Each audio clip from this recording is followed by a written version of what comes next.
Let's all go to the lobby. Let's all go to the lobby. Let's all go to the lobby.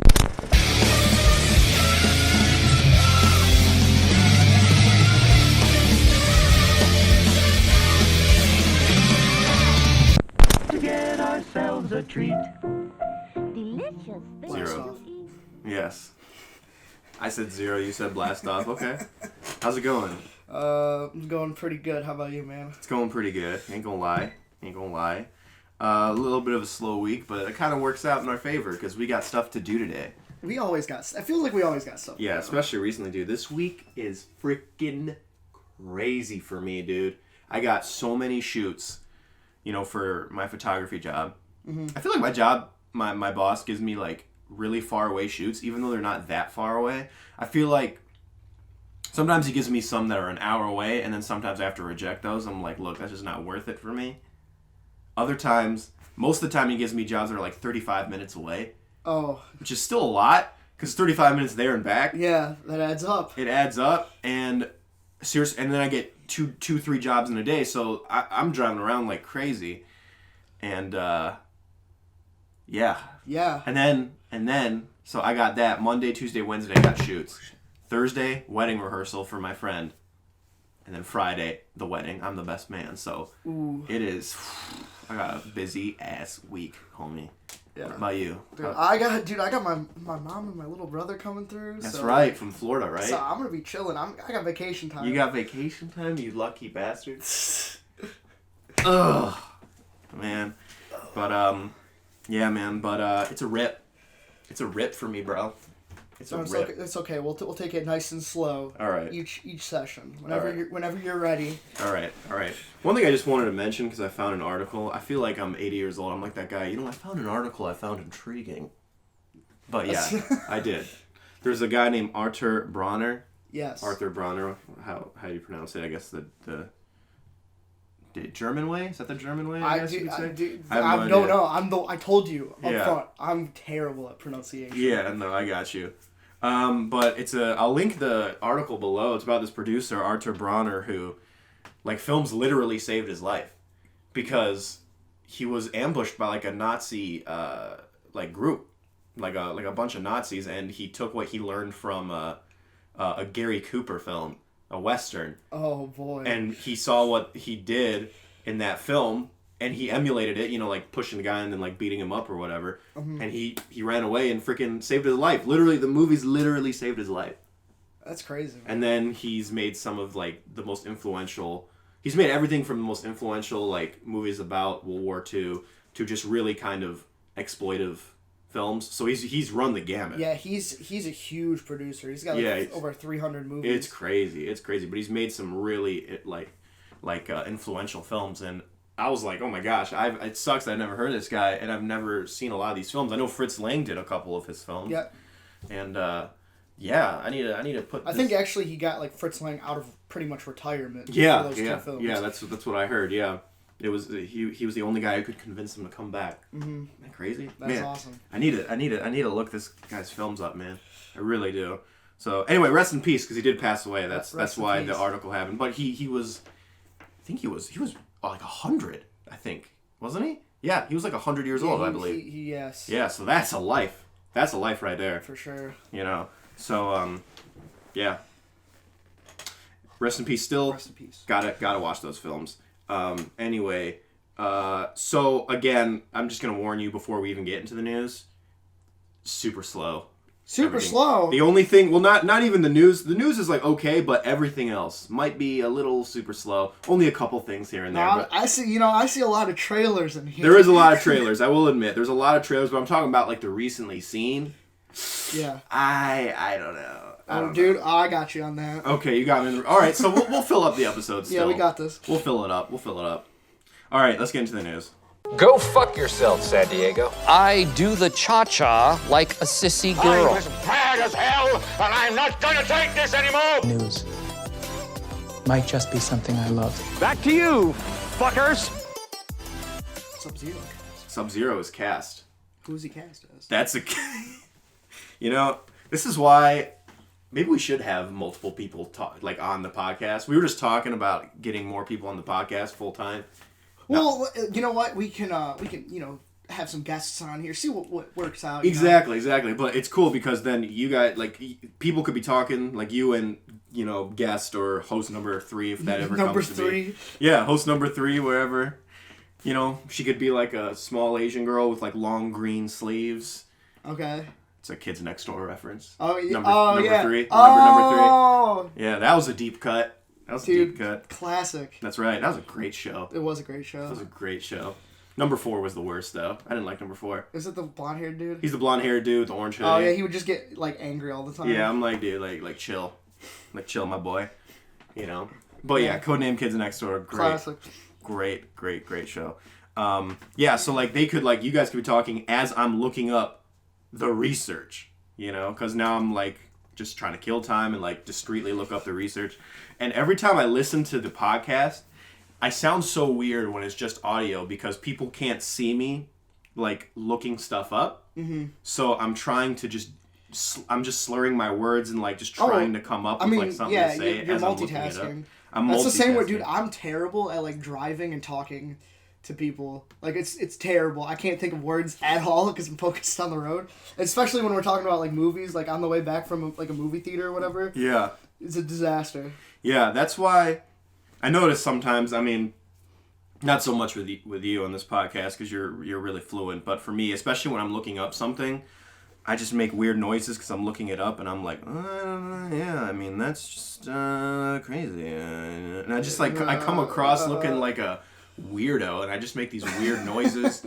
But, like, if you still, like, because eventually the end game is to have, like, cameras, but that's way down the line. That's nowhere near the future for us. That's a skip and a step away. That's a skip and a step away. But once we do have cameras, people will finally realize what I'm doing and why I'm making these sounds.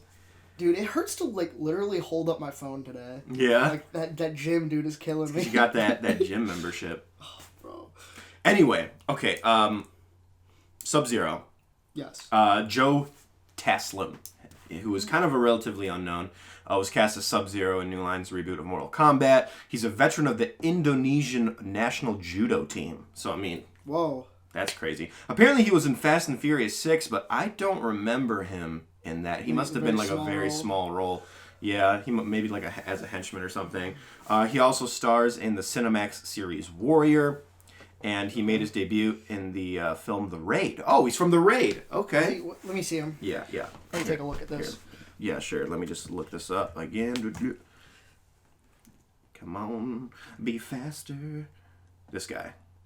Does he look familiar? That is... Oh, man. I know him. Oh, he was the... was he? He was the the captain of the squad. Oh, okay. He gets in a fight with Mad Dog. It's real good. Real good fight. Oh, I think I remember. Yeah. He's tall. Yeah. I think he's a good choice for Sub-Zero. That's cool, yeah. At least he's Asian, so they got his race right. Mm-hmm. And I don't know if you've ever seen the original Mortal Kombat, but he was not Asian in that. I don't think he was. I've never seen it. But I don't remember who played him. Yeah, it was. I do not think he was Asian. I could be wrong. David could come up to me and tell me, no, he was Asian. But I very distinctly remember the actor who played Sub-Zero not being Asian in the first movie. But I could be wrong. But I think this is good casting. And they also came out, I think it was one of the producers, something Russo, I think it was Gary Russo, I think his name is. Mm-hmm. He came out and said, people are asking him if it's going to be R or PG-13, and he's like, it's 100% going to be R. Of course it's going to be R. It's going to be R. Did you just say PG-13? And he said... I'd laugh at your face. I know, right? And then he said, and don't worry, you will see fatalities on the screen. And I was like, that kind of made me nervous, because I don't do well with gore, you know, like real-life gore. And I'm just like... Oh boy, like because that's gonna be so gross, dude. Like, it's gonna be awesome. It's gonna be freaking disgusting. They get real creative with those fatalities. They do. It's awesome. So gross. But yeah, Sub-Zero is cast, so I'm looking forward to seeing who comes next because there's a lot of characters in the Mortal Kombat universe. There is. And you throw anybody from the Raid in there, I'm totally in. This is a huge film to be someone's first film. Yeah. Simon McQuaid, I think his name is. Like that, he's a first-time director. He hasn't directed anything else. This is his first movie. Like even his IMDb is the just fact this. that it's like the biggest budget film from Australia, right? Yeah. Like that's crazy to give it to somebody who possibly doesn't know what they're doing. I don't know. I mean, he's done like commercials and stuff, so he has like he knows his way around, but that's a big task. That's a big task. But I hope, I mean, sometimes people don't pull it off. I mean, look at Josh Trank and Simon Kinberg. Yeah. Four Stick and Dark Phoenix. It's like, sometimes you just can't do it. True. But sometimes there are people who can, like the Russo brothers, or John Watts, who did Spider-Man, Homecoming and Far From Home. So sometimes it works. Yeah, some of those people did have, like, smaller gigs and stuff. Didn't Trank did Chronicle? He did Chronicle, yeah. Yeah. But he couldn't, he couldn't handle Fan Four Stick, though. Yeah.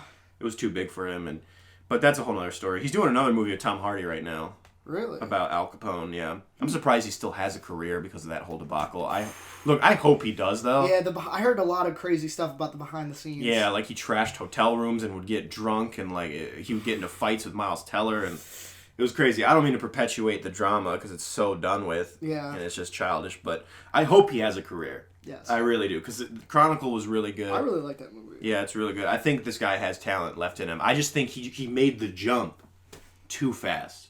He went from no budget to big budget, and I think some directors you need to ease into that. Yeah. You just need to ease into that. All right, so yeah, looking forward to it. Mortal Kombat. Mm-hmm. Did you hear this ridiculous Halloween sequel rumor? A sequel to the last one that we just got? Yeah, sequel to the new one, Jamie Lee Curtis. No, I didn't. Okay, so all right, so this part's not really a rumor. This part's kind of confirmed, but not really. But it's still it's unconfirmed. Is that David Gordon Green, who directed the first one, is coming back, and he's gonna do 2 sequels back to back, right? So he wants to do back to back sequels, right? Here's the crazy part, though. This is the most ridiculous rumor I've ever heard. You ready for this? Oh my god. So the rumor is that he's gonna do 2 sequels back to back, right? And because it's a horror film, because it's more easy than something like Avengers, whatever. Mm-hmm. They're going to release 2 Halloween movies the same in the same month.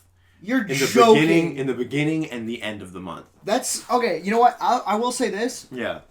That is like that's bold. It is bold. 1, like, do we really want it?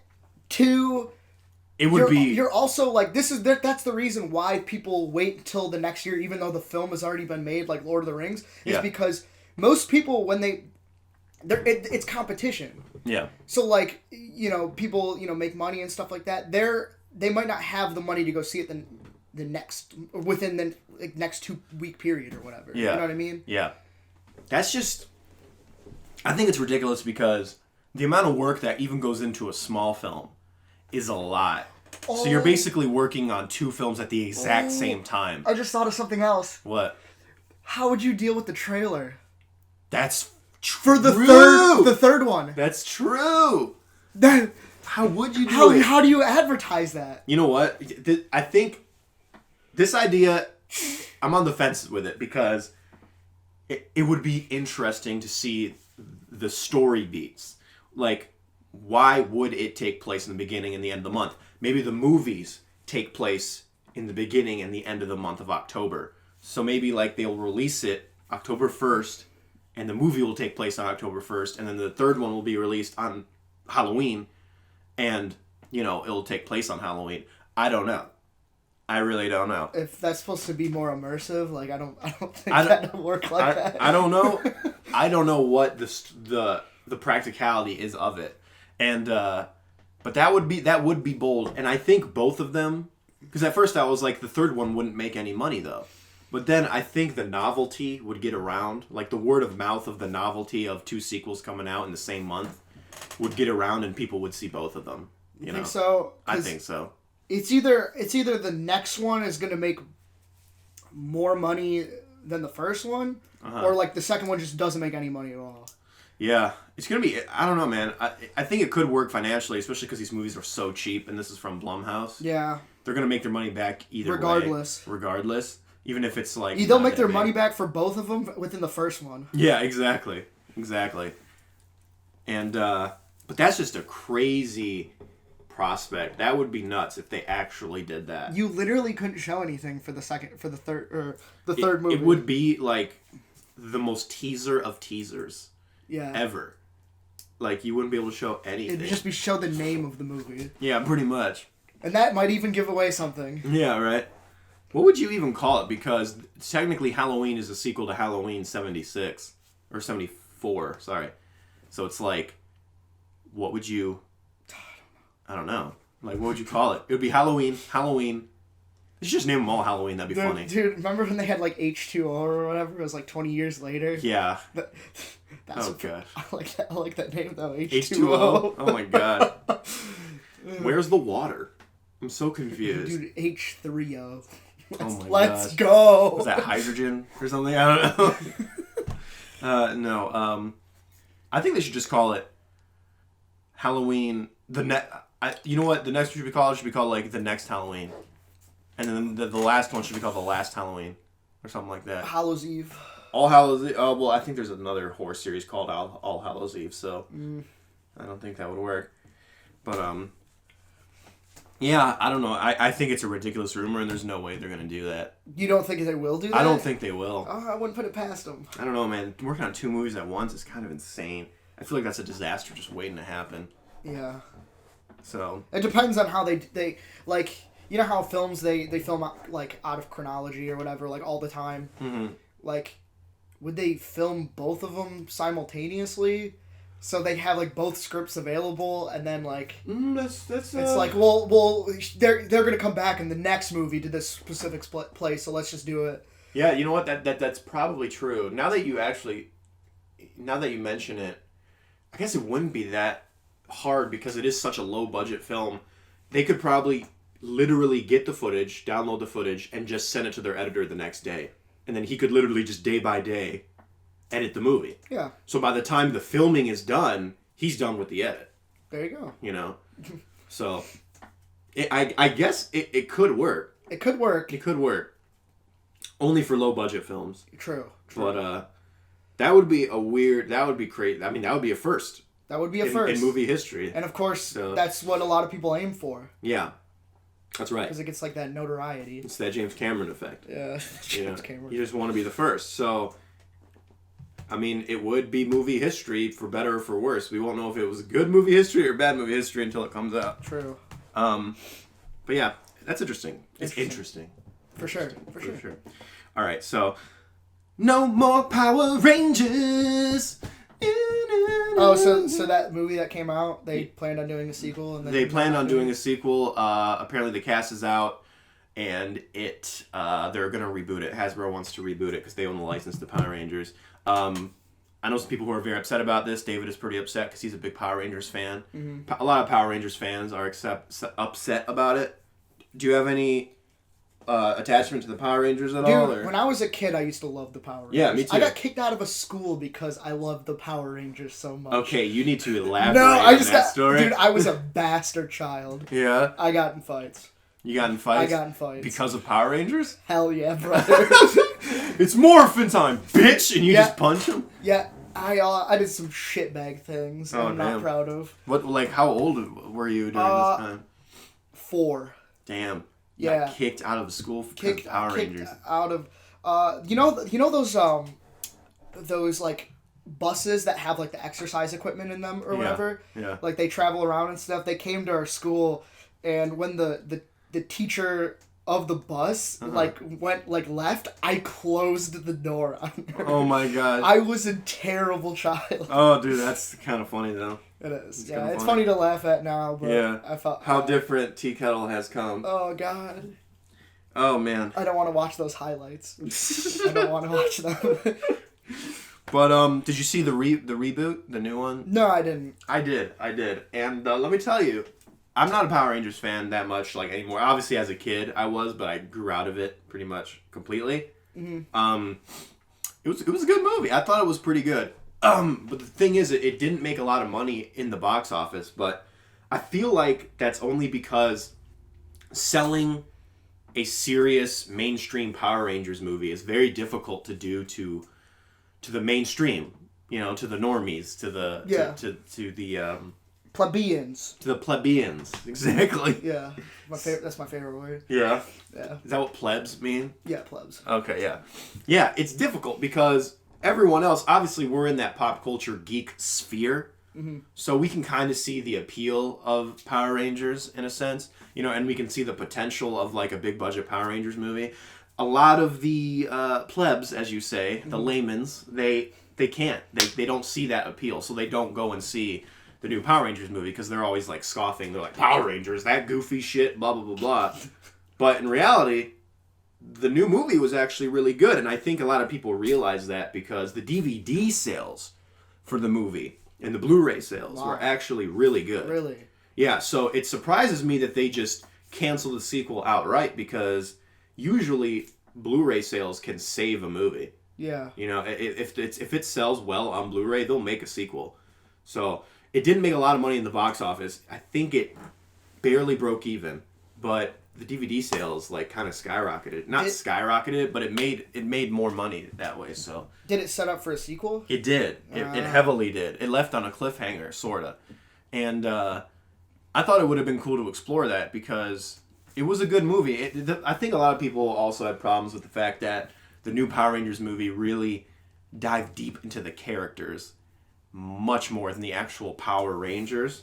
The problem is, and this is a mild spoiler for you, but the Power Rangers don't appear until like the last 30 minutes of the film.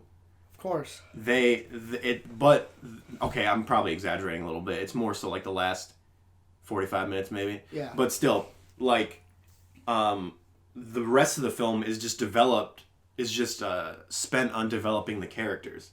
So you feel for the characters, and there's a lot of character development in it. Yeah. You know? Like, one kid has a mom that's sick, one kid comes from, like, an abusive kind of family, one kid, whatever, you know? I don't remember any of that in the original, and I love that shit. Yeah, well, this is a more serious take on it, you know? But it still has that lighthearted nature. It's not, like, dark, you know what I mean? It's just, there's more serious themes. Does it get pretty, like, over the top when they fight and stuff? Like... Oh, yeah. It's typical Power Rangers over the top fighting. Oh, okay. But it's with a big budget, so it looks better. You know what I mean? Yeah. See, I like the way it looked. It was so campy. It was so funny. Yeah. Well, it's funny because they kept the spirit of the camp. Pyrotechnics. Yeah, they kept the spirit of the campiness, but they got rid of the campy aesthetic. Okay. You know, and that's what I liked about it. But I like that this Power Rangers actually focused on the characters and the story and the relationship to each other. So by the time the big action comes around, you care about the characters. Mm-hmm. You know? Yeah, it's crazy that they're rebooting it already. I don't know what they're going to do. I honestly think they should have just done a sequel. I mean, the DVD sales kind of showed that a sequel had potential, but... Yeah, you I don't know. And the cast was good, too. We had C.J. Billy, right? Ryler, Billy from Stranger Things, Red Ranger. Yeah. You know, freaking Naomi Scott, Becky G. I don't know who you know what I these mean? people are. You don't know who Naomi Scott is? No. You just brought her up. Yeah, like... she plays Jasmine in Aladdin. And Becky G, she's a singer and actress. She's also Bon Appetit. Okay, I don't know her. I come across as like such a tool bag on this show sometimes. You know what? I wasn't gonna say anything because it's like I'm like, oh, she's prime. She's so prime. She is also prime. But I promise. You know what though? It's all for comedic effect. You know what they say in The Incredibles. You know, if everyone's prime, no one's prime. Exactly. That's right. I just do it for comedic effect. For sure. You know, but they are prime. Yeah. Just saying. But they're good actors too. So there you go. Yeah, Naomi Scott's really good. Double threat. In Aladdin, she was freaking great. She was the anchor to that relationship. But yeah, anyway, no more Power Rangers. Unfortunate. It is unfortunate. So we just talked about Blumhouse with Halloween because, you know, they're in charge of that now. Let's talk about him again. Invisible Man by Lee Winnell, the director of Upgrade, has cast his Invisible Man. Has cast? He has cast his Invisible Man. Yeah? Yeah. Who we got? The guy from The Haunting of Hill House. The twin brother. Oh. The drug addict brother. Yeah. I'm drawing a blank on what he looks like, I'm going to be honest with you. I mean, I could just look him up, like... Yeah. Yeah, which I will do. And I should look up his name as well. You know? Well, I mean, I could have did that too. You know? Right. I always think it's Oliver... House on the Haunted Hill. I know, I keep messing up the name, because I always want to say House on Haunted Hill, but Haunting of Hill House. It's, like, crazy. But they're two completely different films. Oliver Jackson Cohen. Yeah. So... He was a standout for me in that series, though. I thought he did a really good job in that series. Dude, I liked everyone in that series. Everyone was so good. Oh, they were so good. It was such a good series, dude. Yeah, honestly, it really was. Mike Flanagan kills it every time. But, I think that's a good, choice for Invisible Man. I don't see why not. Mm-hmm. You know, that's good. Let's take kind of a more obscure actor and, like, let's make him freaking... Bigger, you know what I mean? Especially this guy. I mean, he knows his stuff. Like, he's such a good actor. So there are also some story beats that are not confirmed, but I want to know how you feel about it. So there's kind of rumors here. First off, it looks like they might be taking a more sci-fi influence to this, which I guess the original was always kind of sci-fi, but they might be taking much more of a sci-fi turn in this movie. Apparently, he can't necessarily turn invisible, but he has like a suit that turns him invisible. What? Yeah, and so it's gonna be interesting. I don't know if that's true or not, but that's how is that gonna make him go crazy? The rumor is that he's already crazy. Like he's a narcissist. You know. So I don't know. That's just a rumor, so I don't want to like spread it. But it's different, I guess. It's different. Just don't do the Hollow Man. Even though I've never seen it, so I shouldn't talk. I was gonna say Hollow Man is like kind of funny. Yeah, I know it has a kind of a big cult following, but yeah. Is it because people think it's good, or because it's like a Room type cult following where it's so bad it's good? It's not like it's honestly like not terrible though. Oh really? It's really not that terrible. It's kind of like it's not great, but like I like the progression to his like madness or whatever, and like the reason for it. Do you know why he's like fucking nuts? No. It's because he can't sleep. Oh yeah, because his eyelids are transparent, invisible. so he can't sleep. Couldn't he just get like one of those sleeping blindfolds? I don't know. because maybe because like his lower body is like transparent as well, like he can see through like the bottom part of it, you know what I mean? Uh-huh. Like it's kind of weird. I feel like he'd just go into a really dark room with no windows. That's pretty much what he does for a little bit of it. Oh really? Yeah, but then he just gets also like kind of cooped up, so he's also like kind of claustrophobic, and he just wants to go out. Right. And you know, it's not terrible. It's not a terrible movie. Okay. Yeah, I do like that aspect of Hollow Man. How it's like the invisibility is like a progression. Like first his skin disappears, and then his flesh disappears, and then his skeleton disappears. Right, something like that. Honestly, no. He just becomes invisible. Yeah. Oh, I thought like there was a part where like his skin was invisible. That's like during the transformation. Oh, okay. Which the effects are really bad. So. Okay. Terrible. Yeah. Effects. I figured. Which we will not be talking about. Yeah. Later on. Hint, hint. Yeah. So remember when Johnny Depp was supposed to be the Invisible Man in the Dark Universe? Remember that? Mm-hmm. Oops. That was one of the biggest blunders I have ever seen. In like Hollywood history, the Dark Universe, how they tried to force it with that Tom Cruise Mummy movie, and then it just failed completely. Well, yeah, if you're gonna make a series like that, you gotta at least make the first one good. Like you have to get people there. Or here's an idea. So they want to harken back to the original cinematic universe, which is the Universal Monsters universe, right? How about you make horror films instead of making an action film with Tom Cruise? Yeah, that's true. What is that? You know what they could do with like a franchise like that, like a universe, is you know how Lugosi would always show up in like other movies, but he wouldn't be Dracula again. Yeah. He would just be different people. Like you can do that with actors. Yeah. And that'd be like a callback. Oh yeah, that would. Yeah. I mean, people would be like, "What the hell's going Like on?" Peter but then, Cushing. But then, yeah, there would be talk. Yeah, like Peter Cushing would play Igor, and then he would play Van Helsing, and then Yeah. that'd be interesting. I mean, they already have a horror universe right now, the Conjuring universe. It's not doing so well, but it can be done.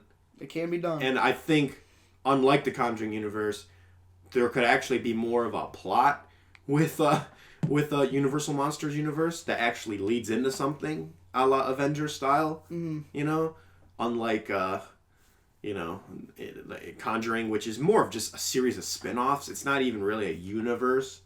You know. Yeah. So, I consider universes to be like Marvel, where they connect to something. They all lead up to something. Well, to we're a point. We're still early in it. Yeah, that's true. There's only been one successful Just one. wait for like 5 other villains to show up, and then they're like, "Well, we gotta get together. We gotta band together to beat these Let's have the mystical nun, beings." Let's have the nun and the Crooked Man and Annabelle like team up to fight like Thanos, and Thanos jumps to the Conjuring universe. It just becomes a Suicide Squad. Yeah. They just plant bombs on them. Oh my god.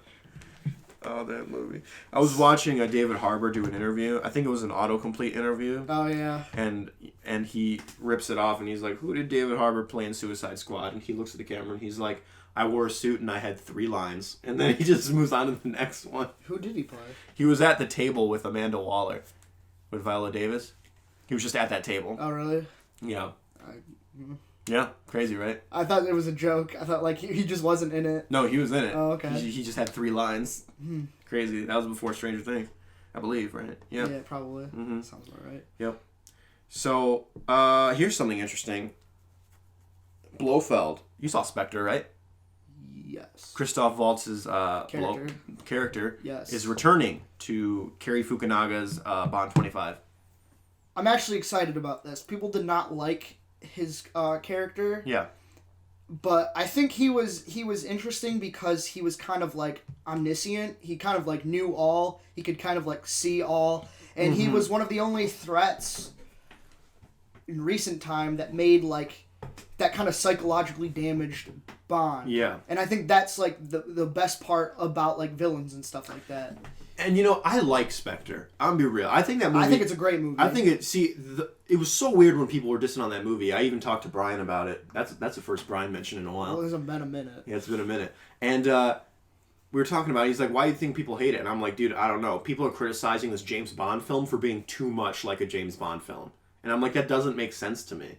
Like, I remember one criticism from Chris Stuckman was, why would he order a vodka martini shaken not stirred when in Casino Royale he said he didn't give a damn or whatever? And I'm like, okay, first of all, in the context of that scene in Casino Royale, yeah, he was like, he almost died. So he wouldn't give a damn in that moment. In this moment, he's just relaxing. So why wouldn't he order it? Because he's James frickin' Bond. He orders a vodka martini shaken not stirred. Yes. That's James Bond. Yes. Oh, but it's too cartoony. That's his James drink of choice. Yeah. Everybody has a drink of choice. Exactly. That doesn't mean they're cartoony. Exactly.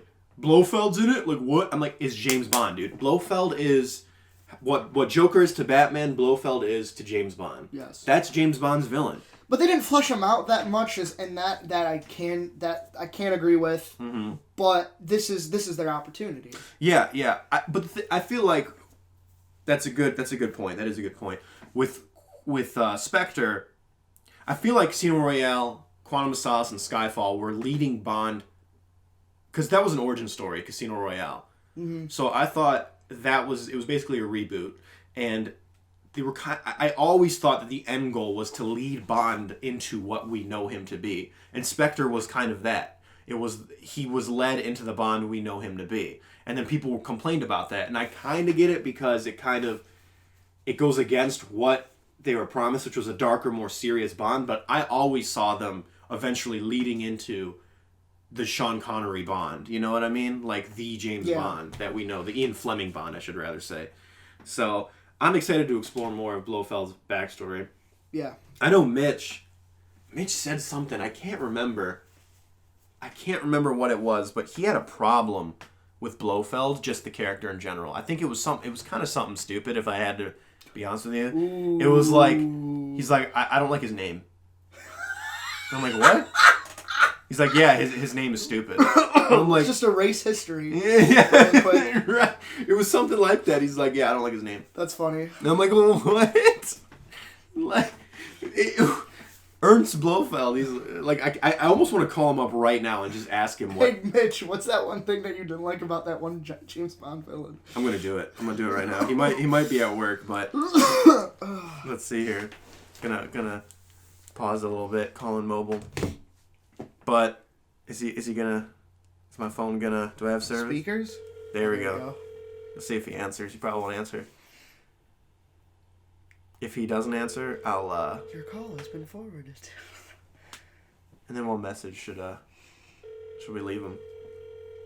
I'm curious because I remember he had such a weird problem with Blofeld. I can't remember what it was. It was something weird like I don't like his name or like dang it. Ooh, clairvoyance, baby. Ghost. He's probably at work, but it's like it was something kind of weird like or his scar looked too fake or like something like that. And I'm like, that's Blofeld though. He's always had a scar. That's his signature. They even made fun of it in Austin Powers, right? Yeah. The scar, you know. Yeah, it was something weird. I'll update you guys on what it was. Please do. But that better be in the news next week. Yeah. News. Mitch is confirmed. Yeah. What do you think about this new James Bond series, though? Like, what do you mean? Well, what I was gonna say was, what do you think about this new series kind of being in continuity with each other, with all the sequels? Because James Bond was always just kind of one-off tales at one after another. It was kind of a self-contained. Well, this tale. is following the books, right? I think this is following it to a T. Almost. I don't know much about the books, but yeah, like everything from Casino Royale has been like a direct sequel almost. Yeah. And I remember when when Daniel Craig wasn't going to return for this one, there was a lot of speculation that Spectre was going to be his last one. They kind of wrote themselves into a corner because Spectre kind of leaves on like a cliffhanger or like something, or some unanswered questions. So they kind of wrote themselves into a corner with continuity because, you know, they introduced this idea of finally the James Bond films are actually, they're not standing tales. They're actually like in continuity with each other. Yes. So, but it's a new take. It makes it difficult too because now you have to get everybody on board. Yeah. To like continue doing it. Yeah, and but it looks like they did. Blofeld's back. Daniel Craig is back. Yeah, I did not see that coming. I didn't see that coming either because didn't he say he would rather hated that he hates the character. Yeah. He said he would rather like cut his wrists, and that's him saying that. He said he'd rather slit his wrist than play James Bond again. He'd rather cut his wrists and get $60 million. Than not do the movie. So. Right. He's like, we'll give you $60 million. Shit. All right, let me throw these razors away. You know, money talks and bullshit walks. That's my dad used to say that, and that's so true. Yeah. So yeah. But so yeah, no, I don't know if he hates the character. That's just what I heard. I think he called him a misogynist, which yeah. I think that maybe definitely I'd say like maybe some of the older ones are. Yeah. I don't necessarily think that's true with the newer one. No. There's a couple weird scenes in Spectre, but I mean, yeah, no, I think he's very charismatic. I think James Bond. I like the character.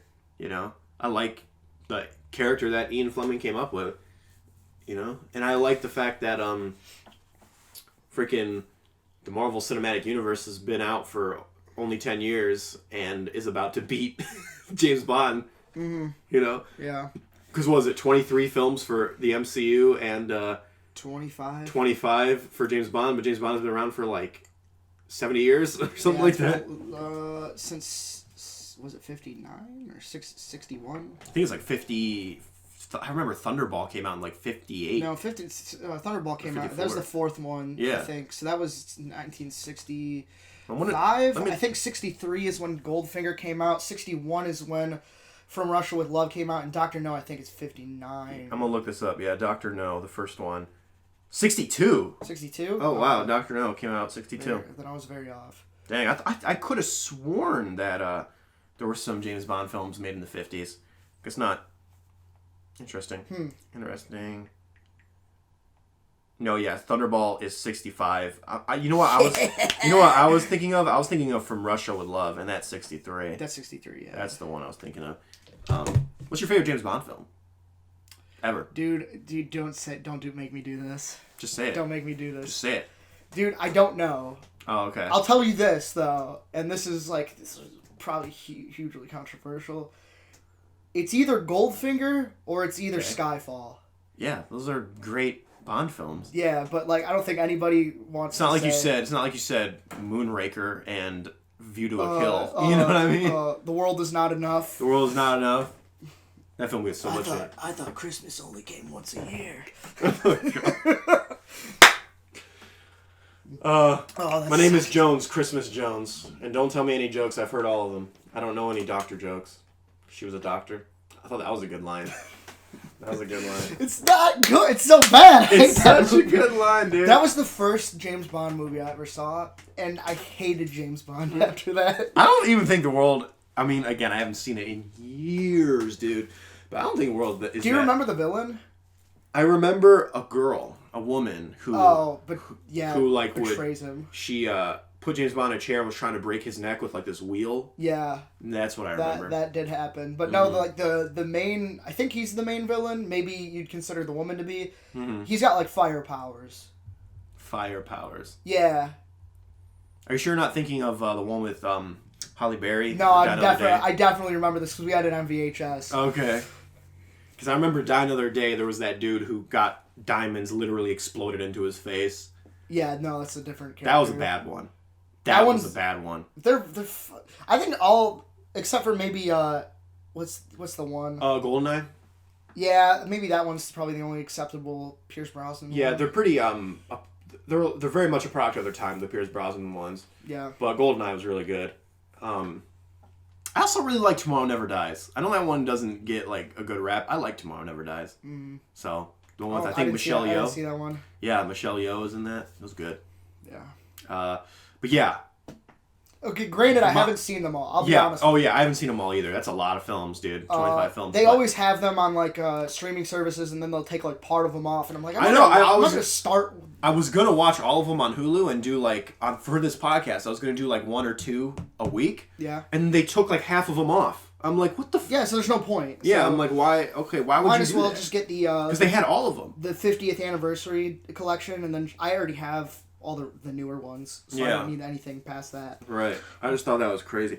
But my favorite James Bond film, Spy Who Loved Me. I love that one.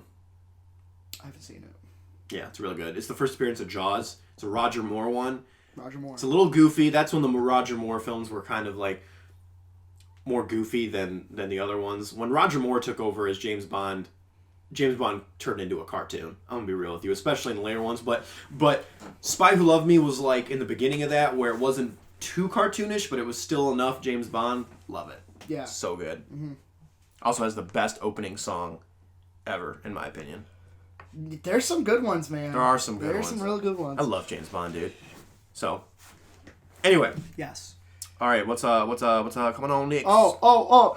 Trailer trash. Nico, cue the music.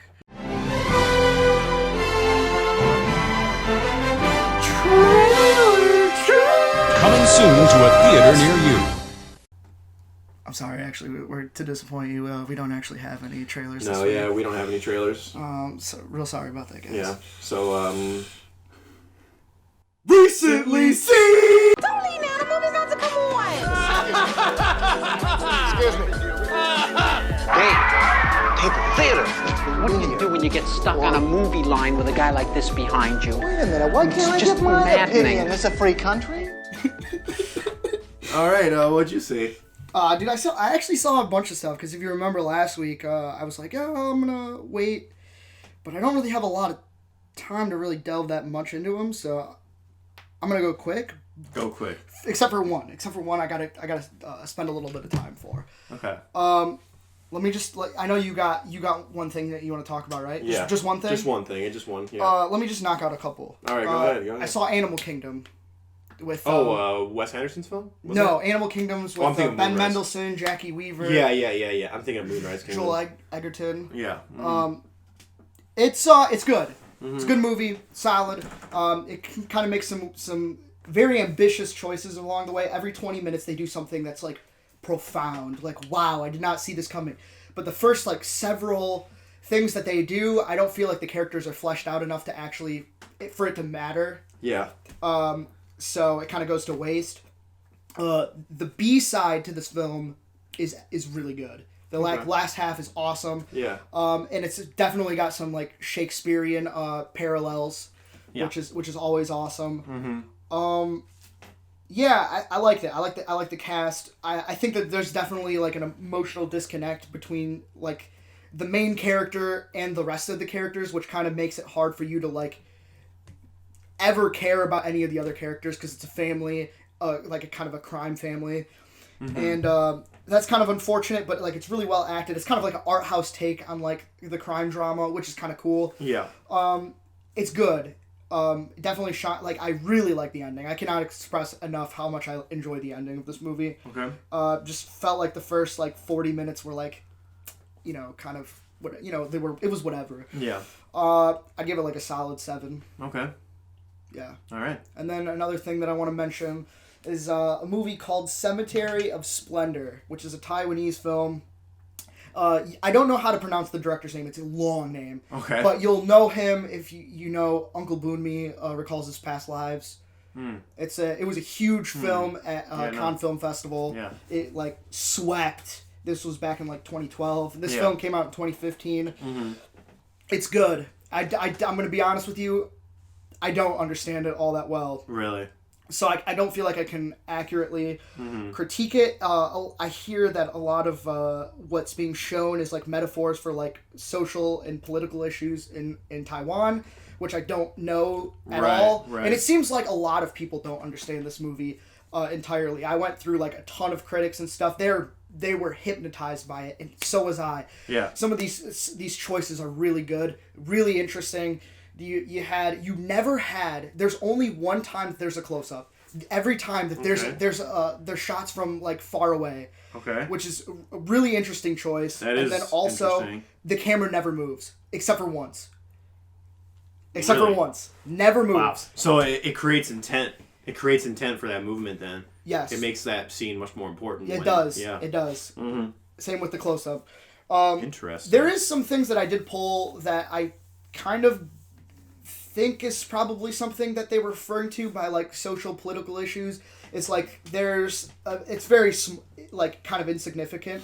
There's like these frames that always get shown of like this machine like digging out holes at a soccer field, like just a neighbor soccer hood field. Just keeps going, and there's more and more holes, and then by the end of the movie, it's just like all these kids playing on the soccer field with just a bunch of dirt mounds. Yeah. Like it was an unfinished project. Wow. And it's kind of disappointing because it was a perfectly fine. There was nothing wrong with the soccer field. Yeah. So I mean, maybe that's something. I mean, I picked some things up, but it was just like the way this film was shot. Some of the splicing of the images and like the interposing is really good. It's like really really good to look. It's hypnotic. Yeah. And I want to know more about the film. Like it's something that like it's so pretty, and I feel like there's so much intent there that I don't get. I want to kind of explore it a little bit more. Yeah. So I kind of don't want to rate it, but I really liked it. Okay. That's interesting. Yeah. It's interesting. Anything else you want to talk about, or? I'll let you hit one real quick. I saw Stranger Things. Yeah. I know I'm kind of breaking my own rules here a little bit because it's a TV series, but there's a lot of movie influences, and I don't know, I kind of view it as something like a movie. I mean, they call it Stranger Things 3. It's not even season 3. They call it Stranger Things 3. You know what I mean? Yeah. And you saw it too. I did. My overall thoughts, and I'm sure it mirrors your thoughts, is that it was good, but it is my least favorite season out of the 3. Yeah. I think, for me personally. Yeah, it's okay. Yeah, my thing is that, you know what's weird though, and I couldn't pinpoint it until recently, is that although I like season 2, besides that Lost Sister episode, that one episode was bad. Terrible. That was, and good thing they abandoned that, by the way. Thank God they abandoned that. But I thought season 2 as a whole was better than season 3. But why is season 3 much more memorable for me? And the reason is because, and I just realized this, is that people are going to talk about this season as the Starcourt season. There's such a pivotal location, and there's such a pivotal point of interest to this season that it makes it more memorable. Because the second season was just sort of all over the place. It was kind of more of an extension of the first season, where this one has such, like, the mall plays such a seminal role, and this one location plays such a seminal role in this series, in the season rather, so it makes it more memorable, you know? Sure. As weird as that sounds. Yeah. So, one thing I do want to give praise to is the production design. It is fantastic. That mall looked like an 80s mall. The fashion, like, everyone looked like they were from the 80s. They acted like they were from the 80s for the most part. It was crazy. I was like, dang, the production designer needs a raise, because that shit's great. Also, we always talk about how there's always that Netflix quality.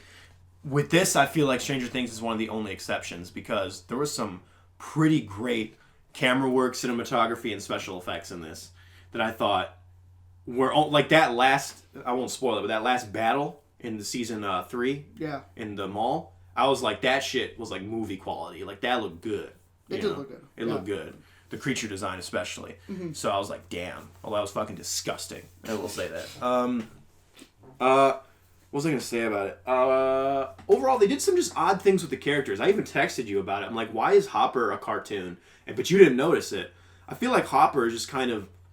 I feel like the thing is, there's so many characters in this season now, and they even bring in more characters, and I'm pretty sure next season they're going to bring in even more characters. If you don't think Susie is going to be a main character next season, you're kidding yourself, because they're going to do it.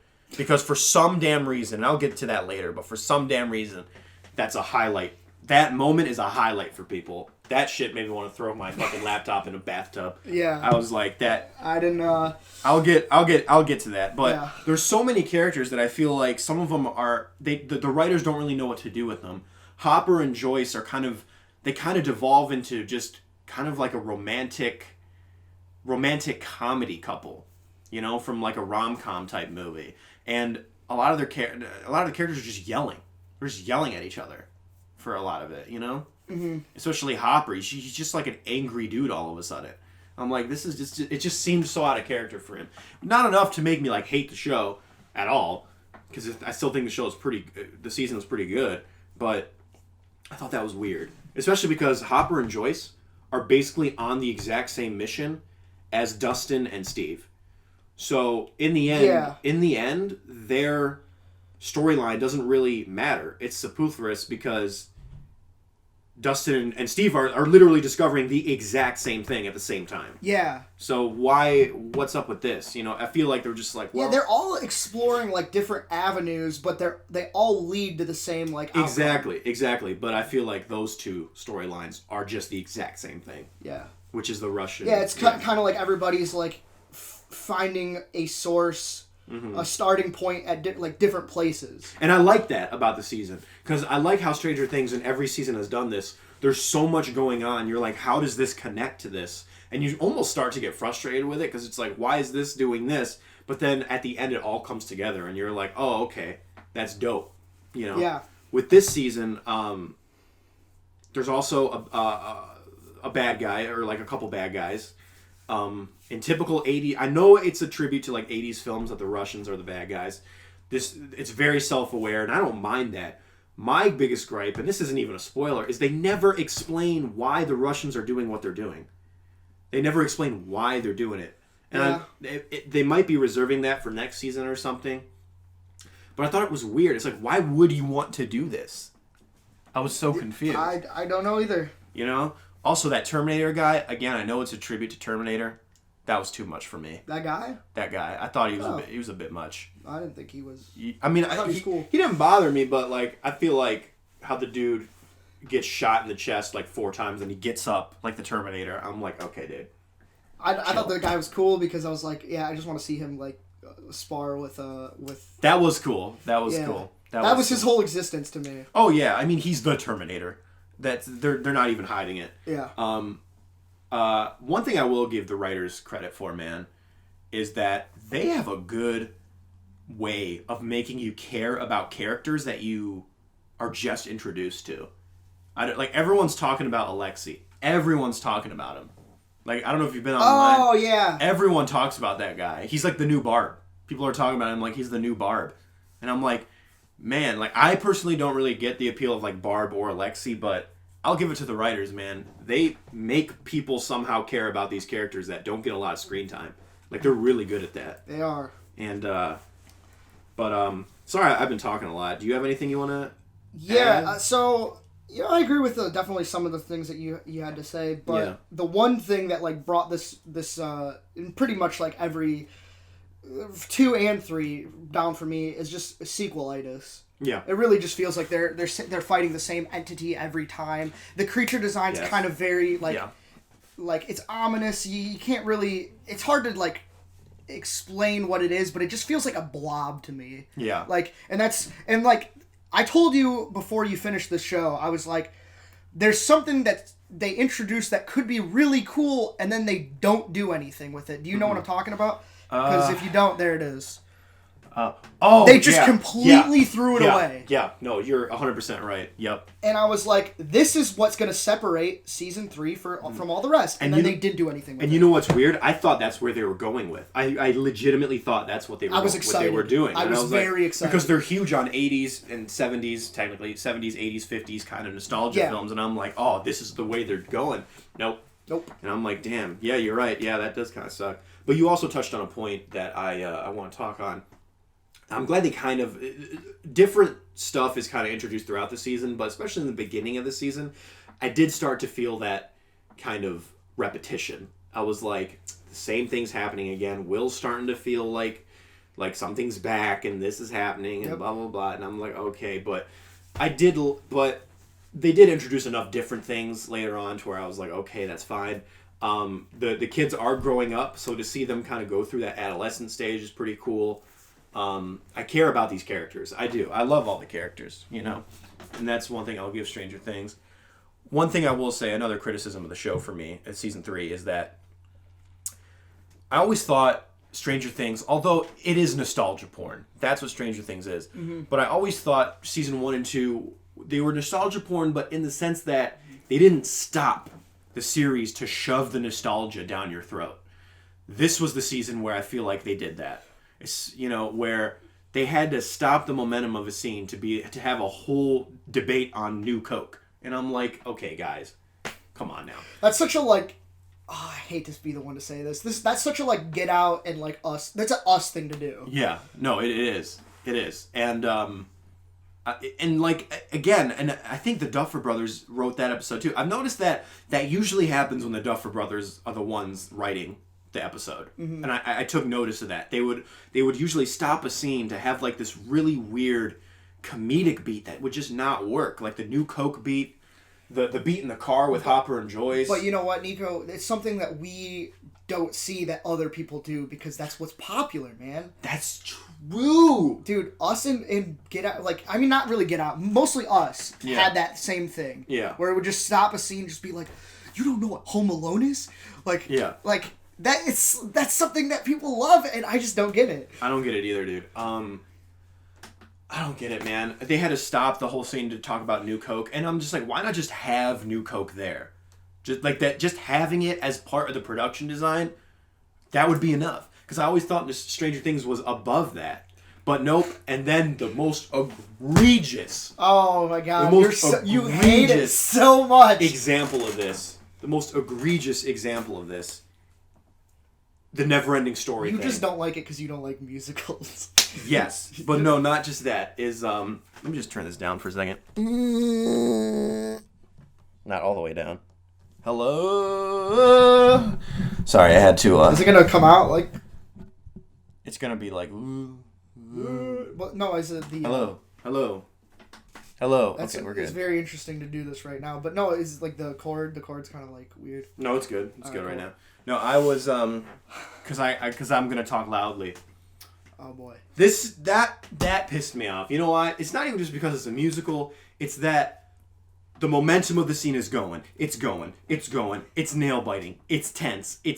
And then they grind the momentum to a halt to shove nostalgia down your throat. And I'm like, oh my God. And it went on way too long. And apparently I'm in the minority here because, dude, I'm on the internet. I'm just looking around. People are making T-shirts out of that moment. People made it like an hour loop of that moment on YouTube. I'm not even joking. People are freaking talking about that moment. Like I rewatched that moment on YouTube, and the comments said, "This is why Stranger Things is great. This moment is the reason I love Stranger Things." And I'm like, it completely grinded the momentum of that moment and the story to a halt to shove nostalgia down your throat. And I always thought Stranger Things was above that. I love the last episode. I think it's the only... I think every episode is good, but I think the last episode is the only great episode of the season. But that moment sticks out like a sore thumb, dude. It almost ruined the episode for me. I hated that moment. And I'm the only one, because people are eating that shit up. And if you don't think Susie's going to be a regular in season 4, you're crazy, because the fans want it, and it's going to happen.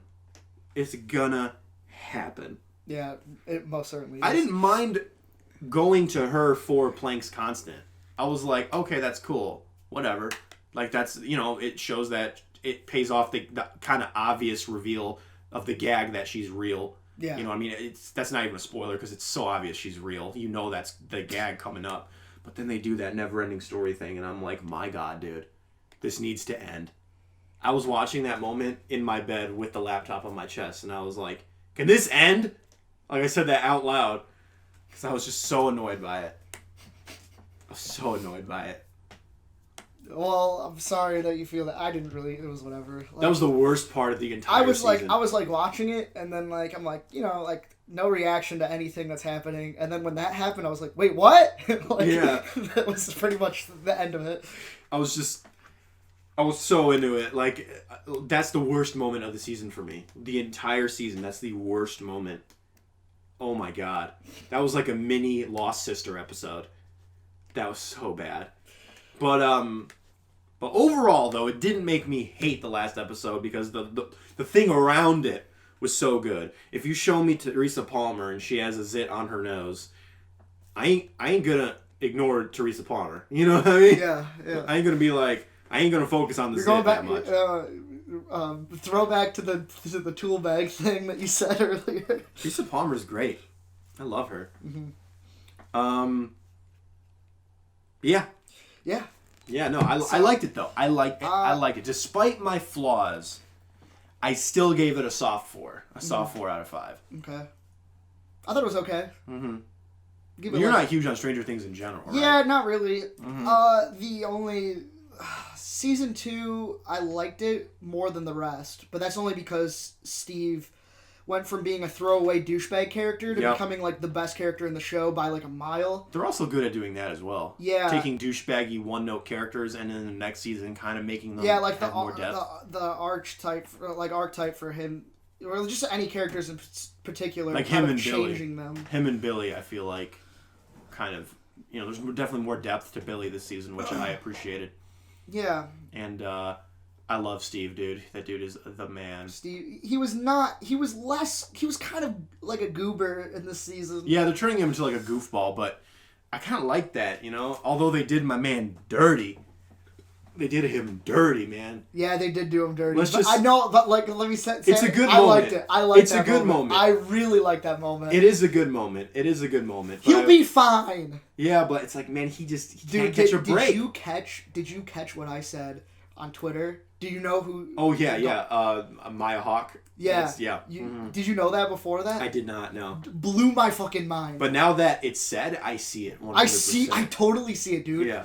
Mm-hmm. Oh man. Oh yeah, for sure. That's definitely Ethan Hawke and Uma Thurman's daughter. Yeah. I didn't know they had a thing.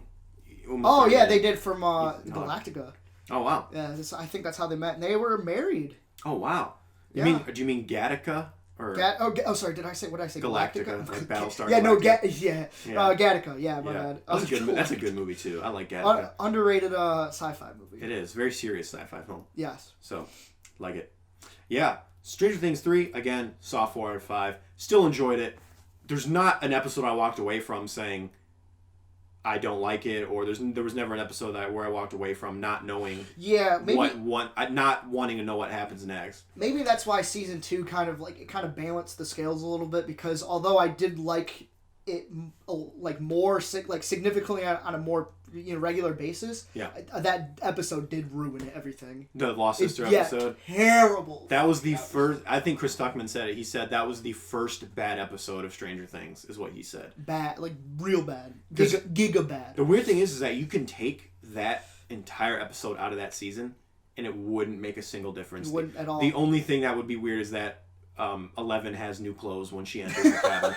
That's literally the only. Which thing. I can live with. Yeah, me too. I can live without knowing why. Yeah, I would just be like, oh, okay, she changed her hair. Yeah. Mm-hmm. So, yeah. Is that that's all you wanted to say about this season? I liked it. Yeah. All right. So still watch it, despite the flaws. It's still good.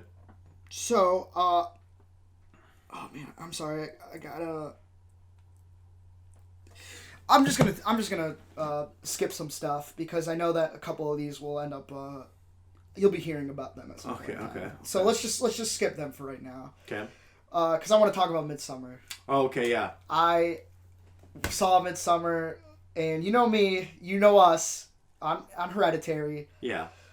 I think we can both agree, though, on one thing. Yeah. He's super good at turning drama into horror. Yeah. Like, that's something that we both noted from the first halfway mark was good. Was real good. Actually, I ended up watching some moments again from Hereditary because Jake ended up going to see this movie with us, which he really liked it. And I showed him the scene where he jumps out of the window. Oh yeah, and the scene's still funny to me. Yeah, or whatever. And then we ended up rewatching the scene where Yeah. And I forgot about the scene that comes after where like he's laying in bed and you just hear the screams from outside. And I'm like, that's a really good scene. Yeah, that's fucked, dude. It's so good. Yeah. And like this movie starts out, the first 15 minutes does the impact of that first half of Hereditary in 15 minutes before the title card comes in. Wow. It like shook me. That's probably the best probably the best moment of the movie. Okay. It's awesome. Okay. The rest of the movie is still really good. It's still really good. I will say that the cult, you've seen a bunch of cult films, I assume. Yeah. There's not a lot of diversity to them, and it does have a lot of the same beats that the rest have. But it does have its own take on it. Okay. And that's like, and I'll just say that he does a really good job balancing like what's tangible, like what's going on in this universe, versus like what's like the thematic, like portion of it. He does a good job at balancing that, except for like when you're in the cult or whatever, there's like an hour where like the relationship between the two characters, which is a huge important part of the movie, kind of stagnate for a little bit. But overall, dude, I gotta say, I loved this movie. I was like, yeah, this is good, like watching it. But that's just because I had a headache. And then like I got out of it and I'm like, yeah, this is really good. Especially like the final moment, like that. The final moment just kind of sealed the deal. Where I'm like, this is really good, and I haven't been able to stop thinking about this movie since. I kind of want to go see it again. Dang. I love this movie. I'm so curious if I would like it or not. I honestly like. I usually I can gauge like where you are. Yeah, I don't know with this movie. Yeah, it's a big fat question mark. I want to see it, but again, I've just been so busy. Oh man, I don't know if I'm gonna have time. Part of me. Like, I'll go with you to see it if, like, we can find the time at some point. Yeah, just let me know. I mean, we're both busy this next week. Yeah. But, like, maybe the week after if it's still in theaters. Yeah, like, that'd be great, man. I want to see that. I also want to see Crawl, because that's actually gotten some pretty good reviews from people. Well, shit. Then I feel like we're gonna be delving into this, like, pretty heavily if we end up doing that. Mm-hmm. So I don't know if I, like... No, go ahead. Just keep going. So I mean, there's one thing about this movie that... the trailer kind of deceives you about. Okay. And I didn't click to me until the end of the movie. Really? Like, whoa, like I didn't even notice that. It kind of like instills like this like preconceived notion about the film. How much is the slow burn? Honestly, it's really not that bad. Oh, really? Because like, and maybe this is why I kind of want to go see it again. It's because like, there's so much anticipation. There's so many like things going on that could like go wrong, and you're like, what's gonna happen next? Like it's just kind of like it's slow, but it's not really that bad. I swear, like it's because you know what's interesting is like one of the first things that happens when you're there is like something that is kind of like the end game of like other cult movies. Yeah. And it's like, wow, this is kind of interesting that they did this. And then the movie keeps going like and it's like, whoa. But there's so much going on that's like so cool, and that's like part of the reason why I want to see it again is because I feel like I can sum up like this movie in like a couple sentences. But there's so much of that like of the tangible element that's like who these like characters represent as far as like the cult goes and stuff like that, and it kind of want to like there's some loose ends that I feel like are there, but I just don't. I need to watch the movie again. So what you're saying is it's not as good as The Endless. No, you're out of your mind. I'm kidding. I'm kidding. Garbage. I don't like that movie either. Yeah. Yeah, it's just some technical dude. Fuck. The sound design is so good in this movie. Yeah. There's a part at the beginning of the movie I was kind of confused why they did it, but then it kind of like makes sense later on where she screams. She's like the main character's like crying or whatever and like screaming and it's super like over like emphasized and I'm like, why are they doing this? And then it's kind of like it kind of makes sense down the road, but like the sound design is so perfect. Everything is so meticulous. Like it's genius. Yeah. And also the score is by like an artist that I'm really into. The Haxon Cloak. It's like a drone artist. They worked with like one of my favorite metal bands called The Body, which they're like a sludge metal band, really shrill vocals, and they have an album together. It's the heaviest album I've ever heard. Damn. And so that person is making the soundtrack. Shit. And holy shit, it's skin crawling, man. Okay. It's the performances are really good. Just like I don't even know where to go from there, dude. It's just a really good movie. It's really fucking good. All right. I think all the expectations that we had for Hereditary are kind of like it's like I didn't have that many expectations going into this movie, and maybe that's kind of wrong for me to do. But like they exceeded the expectations I had for Hereditary. Oh, okay. So yeah, I love this movie. Go see it. We're gonna go see it. Can I guess your rating? What's up? I'm kind of sensing a 10 to be honest with you, but I'm gonna because you haven't really said much that you didn't like, so. But I'm still gonna say high 9. Did you give it? I think solid 9. Solid 9. It's the relationship. I think that it needs some. There's some balance issues with, like I said, like the you know how like what's the Babadook is like. There's something going on that's kind of like an immediate threat, and then there's kind of like the symbolic thing with it. Like balancing those two is kind of like not there yet. But this is probably like the closest example of like. To that perfection. Oh, wow. Yeah, like I said, the relationship does stagnate for a while. Like, nothing really happens. Oh, right. And that's probably, like, the weakest part of it. Okay. For me. All right. Yeah. Solid 9, huh? Sick. Yeah. So, I don't want to really... I won't even talk about the other two. Like, it's fine. All right. I got shit to do. And we still got a list. We do. Did you make a hot list? You know what I'm gonna do? I'm gonna make my own hot list. How does that feel, you little bitch? So this list was very last minute. Yeah, very last super minute. last minute. It was like midnight last night we came up with it. I'm like, dude, do we have a list for tomorrow? What if I didn't say that? Would we have not had a list? We probably wouldn't have had a list because I would have forgot. I'm gonna be real with you. So we did special effects. We did special effects / visual effects. So we kind of just grouped them all together. And let me just, because this is so last minute, I literally did the list while you were talking. I'm not even lying. I literally just did it.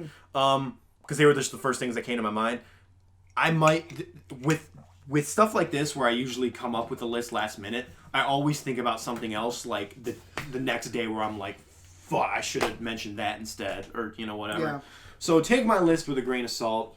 As you know, as ever for both of us, man. Yeah, and for as real. For like every week, it feels like we're like. This is why like ending the lists at some point is going to be like kind of refreshing. Yeah, is because I feel like we're half-assing it now. Yeah, that's the thing, and especially because of how honestly it all boils down to how busy we are. Because when I did not have as much work going on, I would just commit a lot of time to the list. But now that you have like fucking 3 jobs. I'm just like fuck, you know. But I do got some honorable mentions though. I got 3. Okay. That just kind of came out, and again, we're in a land now where visual effects and practical effects are very, very good. Yeah. And depending on the movie and stuff, so the only things that really came to mind was I feel like I gotta mention Star Wars, you know, but not the prequels. Yeah. Not the prequels. I understand that we kind of needed the prequels to get to where we are now, you know. And when people watched the prequels back in 1999, they probably thought that shit was like photorealistic. Kind of like when they watched like The Wizard of Oz, you know, they look at that matte painting and they thought it looked real. You know, dated special effects are dated. Yes. You know, that's just but you need the dated special effects to get to where we are now, you know. Yeah. You have to like kind of think of it like how were they compared to their time? Like, yeah, what was everything else looking like? Exactly. And you don't really notice how bad or dated they look until you think about it retrospectively. So, because I just saw some scenes from the prequels, from Phantom Menace especially, and I'm like, oh man, like that's bad. But in 1999, I was like, this is real. You know what I mean? Yeah, when I saw it in theaters, like. Yeah, me too. Whoa. You know, but yeah, Star Wars for its practical effects, for sure, yeah, and also for its visual effects, but mostly in the sequel trilogy. That's also an honorable mention for me. Yeah.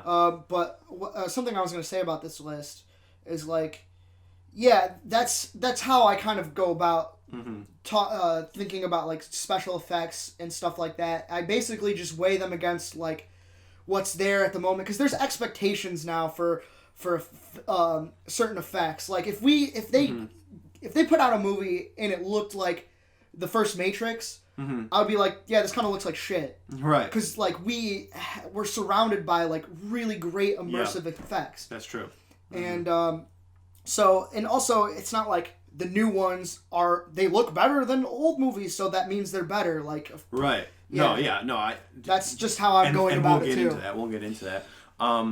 Yeah, and I know a lot of people like to shit on CG, but I'm not one of those people. I think Freddie Wong said it the best.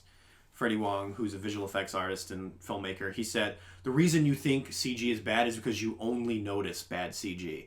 If you look at films from, like, David Fincher, you know, like, there's a ton of CG in David Fincher's movies. Mm-hmm. Like, you know, in Girl the Dragon Tattoo, when she's, like, pouring water on him, like, and there's, like, blood coming out of his eye or whatever, that blood is CG.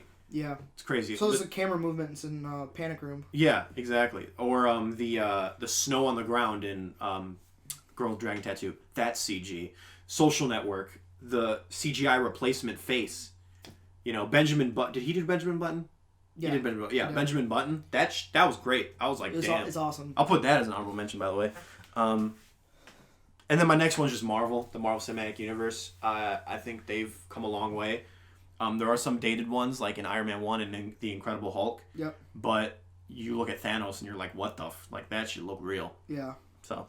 Well, if you're gonna give a shout out to that, I'm gonna have to give a shout out to the Lord of the Rings, because that's like really what started like motion capture. Like motion capture is like become like really, really good because of that movie. That's very and also true. the CGI backgrounds are really good too. Yeah, the extent that was the green screens and stuff. Yeah. And I will give the Phantom Menace this too, is that I think that was the first time they used CG for a backdrop. I don't think they ever used that before. Yeah. Yeah. So that's really cool. Yeah, they would always come up with like camera tricks and stuff like that, lighting tricks to like kind of do that stuff. But the idea to do like a whole city in CG just to extend the set was like kind of new at the time. Mm-hmm. That's cool. You said motion capture. You're right. I'll put Lord of the Rings down for kind of revolutionizing the idea of it, but I don't think it was really perfected until my next honorable mention, which is Avatar. I think that movie is special effects. The story doesn't hold that movie down. The special effects do. Mm-hmm. They revolutionized motion capture and 3D technology and CG. You can kind of start to see the cracks a little bit when you look at it now, because the movie's it's fucking 12 years old, isn't it? No. 2009. 10 years old. Yeah. My bad. It's weird because 10 years old, you can start to see the cracks a little bit, but it's also just really good. It's just good special effects, you know? I mean, they really kind of killed it. I mean, it made $2 billion strictly because people wanted to see the technology. Yeah. I mean, they weren't going for the story. They were going for the technology. Mm-hmm. And so that's pretty cool. And also, I just thought of another honorable mention, if I can just mention it. The first Transformers film, I just kind of recently rewatched that. It still holds up. And it's still, like, insane how well it actually holds up. Much better than the sequels, which is weird. Just shows that Michael Bay got lazy in the sequels. Well, maybe they just use the same like software models and stuff. Yeah. Yeah, They're probably. just like, yeah, let's just do the same thing. Yeah, dude. But I rewatched that bus scene with Bone Crusher and Optimus Prime, and I'm like, that shit looks real. It looks crazy. It still holds up, and that movie's 12 years old. Nuts. Okay, so now I'm gonna switch it up and. Well, these movies kind of go together. An American Werewolf in London is like a really good transformation scene. Yeah. With like prosthetics and stuff. I think it's weird that when you said that we're gonna do this list like this because it basically just feels like we're picking which one means more to us, practical effects or special effects. I guess so. Yeah. But the other scene, the other film that goes hand in hand with that is The Fly. The Fly. Because of the 7 stages of makeup, and actually, if you go to like the Wikipedia page, you can see like every line, like which like what they did in each stage, what they added to like make him an abomination. Yeah. Which is really cool. It is interesting though, because I mean, I guess because you always got those people who. It always annoys me when people think, and this is going to be a segue into the list, by the way. It always annoys me when people think that practical effects are better 100% of the time. If you think practical effects are better 100% of the time, you have not seen the first Terminator film when he takes out his eye. That shit looked bad. Okay, that shit looked real bad. You know, when he's like an animatronic head and it's like moving around, I'm like, ugh. I'm like, that's real bad. Which I'm glad they perfected it, though. God, I can only imagine what it would have looked like back then if they tried to do, like, CG work. Oh, my God. It wasn't even at around. that time. Well, good thing he waited to do my number 5, which is T2. Oh, you're jumping into number 5? Oh, what? Did you have another honorable mention? Oh, I have 2 more, dude. Motherfucker. Okay, go ahead. I'm so sorry. Go ahead. I had to give a shout out to Jurassic Park because no dinosaurs have looked better than that moment, and that came out like almost 30 years ago. Yeah. And then also Pan's Labyrinth because of the fusion of like the costume design with special effects. Yeah. I think the special effects stand alone, like some of the scenes in that film, like when they have that insect flying around, it kind of looks a little goofy, but like when you fuse the two together, like sublime. I think it works the best when you blend the two. Yeah. You know, it's great. You see zombies sometimes where you see the zombie makeup, but then they'll put like a green screen on like the jaw and then remove that in post, and then it looks like crazy real. It's craziness. I'm so sorry. What was your number 5? T2. Okay. Terminator 2. Yep. This movie is an amazing example of blending practical and visual effects. Visual meaning computer, practical obviously meaning, the practical effects. Practical effects with the Terminator is fantastic, especially with some of the action scenes, but the T-1000 I think still holds up and is still pretty great. They just did a really good job, and I think again it shines. Special effects shine when it's a blend of both visual and practical, and this movie shows that. Yeah. So I agree. I think, by the way, spoiler alert, a lot of this list is like blending visual and practical. I think I found enough movies to be like, let's the best of both worlds. So. Yeah, that's a good way to go about it. Yeah. Except my number 1 pick. It's strictly one thing. Oh, okay. My number 5 is Blade Runner. Ooh, nice. Dude, that movie got snuffed for that category. Yeah. But E.T.? Huh? Oh, yeah. Get out of here. You're out of your fucking mind. Yeah, dude, the way that they designed, like, pretty much the entire film, like, they had the matte paintings, they had multi-pass exposure, which is like when you shoot a shot with the lighting that you want, and then you rewind it with a computer-guided camera to have, like, the same exact shot to, like, add, like, additional lighting. Yeah. And they would do that, like, 16 times for a scene. Yeah. It was crazy. It's crazy. What about sequel?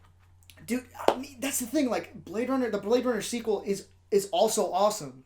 Yeah. And it's like, but is it like better than everything that we have right now? Oh, right. Like, do I think that like it's better than like Fury Road, which is Right, like a good right. example, which doesn't show up on my list, but like yeah, like I don't know, it's great, but like I feel like Blade Runner, the way that they were able to like make like the illusion of like cars floating and stuff like that, like, it's crazy. Blade Runner, I'll put as an honorable mention. I did have it on my list, but I actually want to kind of change it. But right now, anyway, sorry, were you done with your number 5? Yeah. My number 4 is Jurassic Park. Oh, it's a perfect, again, it's the perfect blend of practical and visual. And I don't know if you ever heard of Corridor Digital, Corridor. They're a channel on YouTube, and they do a visual effects artists react series, because they're all visual effects artists, and they react to things from movies, and they explain why some of it looks great and some of it might not look that great, and they explore all this like crazy stuff. Like I don't even know how I don't know, I'm trying to think of like a term that they use for like something, but anyway, they showed Jurassic Park, and they explained why the scene still holds up and why they used visual effects so intelligently, you know. And they blended it with practical effects, and it works. You know, it's so good. It still holds up. So yeah, for sure.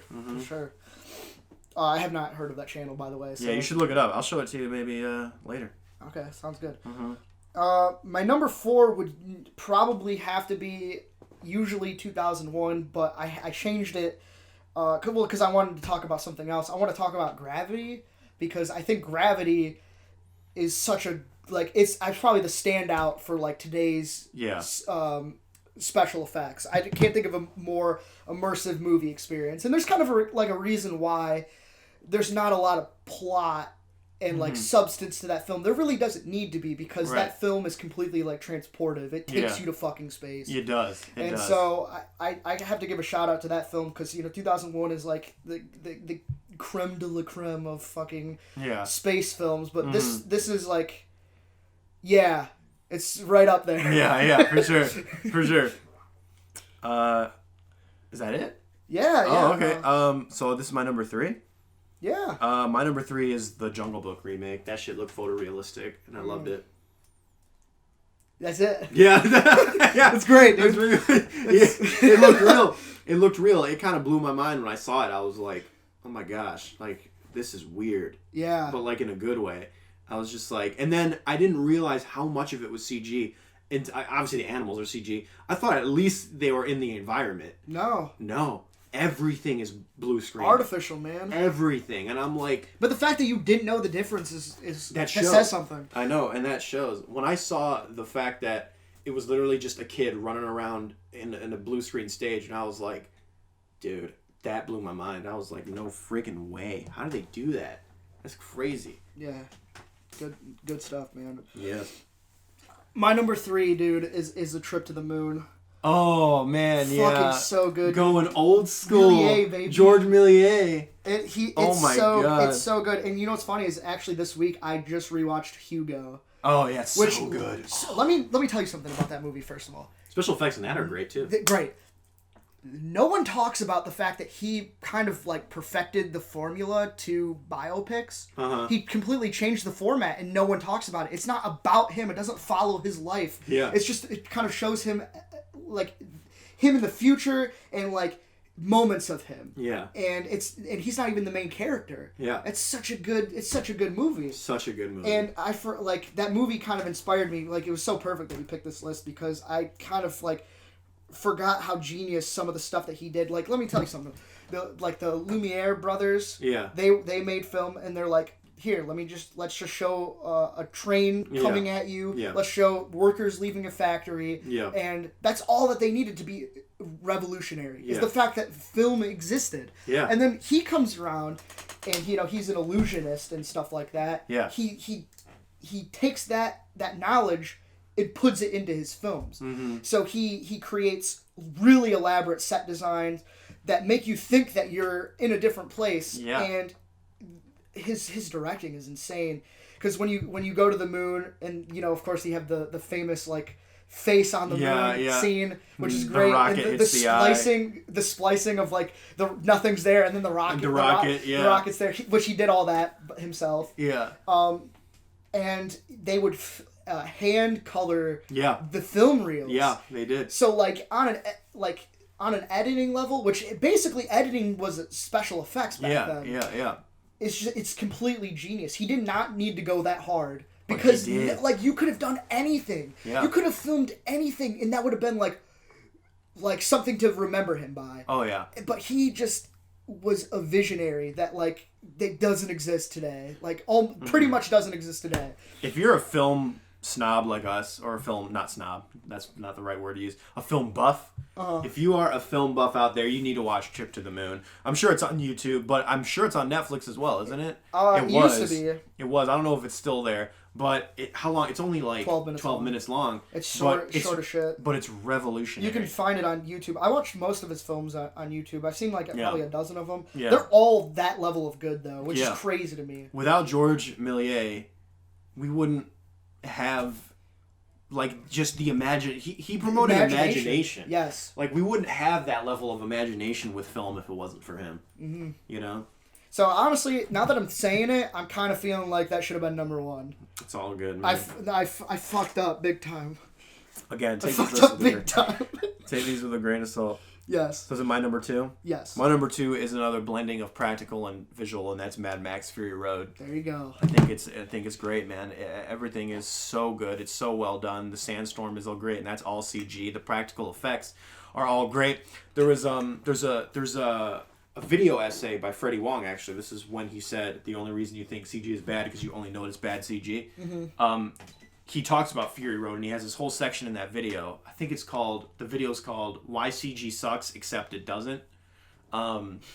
He talks about Fury Road and how there's a ton of CG in that film. You just don't know it. And sometimes what they would do is they would take practical cars from different scenes and superimpose them on other scenes to make it look like more cars are chasing the truck. Yeah. You know? It's a perfect blend of both visual and practical. And that's why I love George Miller, is because, yeah, he did a lot of things practically, but he didn't ignore... He's not one of those guys who just ignores the use of VFX. He understands the importance of it and loves it. They're literally everywhere in that movie. Yeah. Like even the coloring of like the sand. Yes, that's true. That's very true. Something that goes unnoticed. Yeah. And great use of it. Great action film. Love that film. For sure. So I'm starting to think I know what your number one is. I think you know. I think I know what your number one is. My number two. See, fuck. I feel like I fucked this list up pretty bad. I feel like my number one should be number three, and my number two is Metropolis. Oh, nice. Because the way that they designed the city in that movie is like good, is like great enough. They did like sketches, and then they had miniatures, 3D models of the entire city. Mm-hmm. So like we're talking like a couple $1,000 design back then. That was really fucking expensive to make the city, and they only showed it for a couple seconds here and there, and then you'd have like 3D car models moving. Yeah. So like, dude, it's amazing. Like that, especially back then. For sure. And another thing that's really great that they did was a Shuftan process. Is that how you pronounce it? I have no idea. Shuftan process Mm-hmm. is when you insert an actor into a shot with miniatures using like special made mirrors. Oh, right. Which I mean it's obviously like an outdated concept. We don't really need to do that because we can just do that now. But back then, how do you put an actor into the city that's made completely of miniatures? You would do something like that. Yeah. And of course, that's how so many movies had to find like different. Like that's how 2001 did it. Mm-hmm. Is when they would just they would use like lighting tricks on a projector to kind of make the landscapes for like the moons and stuff like that. Mm-hmm. And it's just a brilliantly made film. And then of course you have the Machine Mensch 2, which is like the model design for like the robot. It's awesome. Just a fucking great movie. Mm-hmm. Just a really that movie went like so much over its budget. Yeah. I think it was like to today's standards like $5 million over budget. Wow, that's crazy. Yeah, that's crazy. It was the death of expressionism. Yeah. Once you have big budget shit like that, you're no longer an expressionist film. Yeah. Damn, Fritz Lang. Yeah. What a sellout. No, what a sellout. No, but it's like it's probably my favorite silent film. So. Yeah. Yeah, see, here's the thing. I do have a number one, and I think I might actually surprise you with it, but I think I know what you think my number one is. Just tell me. I'll tell you. I'll be honest with you. I bet you think it's Wizard of Oz. No, I honestly thought it was Gravity. It is Gravity. Damn it! Holy crap! Whoa! How did you know? I'm smart, man. Damn, you're smart. I really did not think you would get Gravity. No, it's Gravity. Yeah. That shit look real.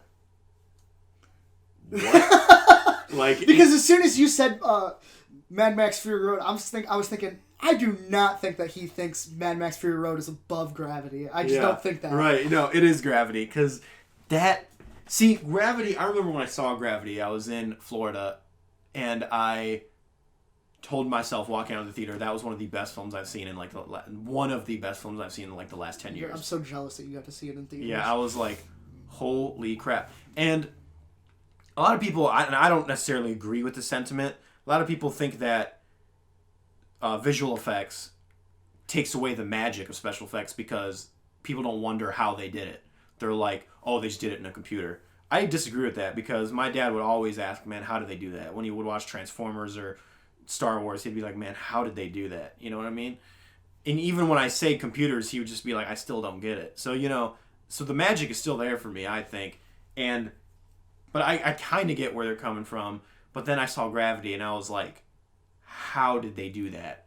How did they do that? And the behind-the-scenes footage of that film is actually kind of scarce, believe it or not. But what they basically did was they built like a light box where they kind of projection mapped the Earth and space in this giant light box around Sandra Bullock and George Clooney so that they almost made the film before filming it. Because they did the film in visual effects and then projected it around the actors so the lighting would match their face. The lighting would match on them. Yeah, that is pretty insane. That is pretty insane. Then I'm like, oh man, that's crazy. But I'm like, man, that's crazy. At least they built a practical spaceship, right? Nope, that was CG. Everything in that film is that film is almost 100% CG. The only thing that's not CG is like the actors. And it blew my friggin' mind. The reason it's above Jungle Book is because,